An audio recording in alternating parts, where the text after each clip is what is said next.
საქართველოში ბავშვთა პირველი ჰოსპისის მშენებლობის დაწყებასთან დაკავშირებით პრეზიდენტმა და პირველმა ლედიმ მიღება გამართეს. გიორგი მარგულაშვილმა ღონისძიებაზე შეკრებილ საზოგადოებას სიტყვით მიმართა და პროექტის მნიშვნელობაზე ისაუბრა. სოციალური პროექტის ინიციატორი ფონდი ღია საზოგადოება საქართველოა, რომელსაც საქართველოს პრეზიდენტის სარეზერვო ფონდი, ასევე სამედიცინო კორპორაცია ევექსი და ინდივიდუალური დონორები აფინანსებენ.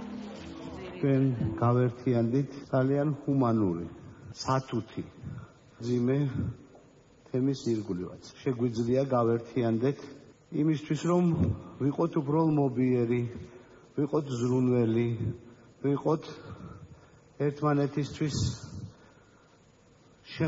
შემსუბუქების მიმცემი ადამიანები. სოფლიოში ცდილობაა, რომ ბავშვებისთვის ეს ჰოსპისი იყოს მაქსიმალურად კომფორტული, მაქსიმალურად სასიამოვნო და მათ ჰქონდეთ გართობის და მხიარულების საშუალება. ამიტომაც ხდება ხომ, რომ ბავშვთა ჰოსპისი არ უკავშირდება მოზრდილთა ჰოსპისს. ჩვენ ყველას ერთად გვინდა, რომ სწორედ ამ დაგვარი ჰოსპისი ავაშენოთ. საინტერესო იდეა უკვე განხორციელებას იწყებს დღეს და ეს განხორციელება ხდება საკმაოდ უპრეცედენტოდ. ამას ჩართულია საქართველოს მთავრობა, ჩართულია კერძო ბიზნესი, არასამთავრობო სექტორი და რაც თავია ძალიან ბევრი ფიზიკური პირი. დარწმუნებულია, რომ ერთ წელიწადში ჩვენ უკვე შევძლებთ ჰოსპისის გახსნას.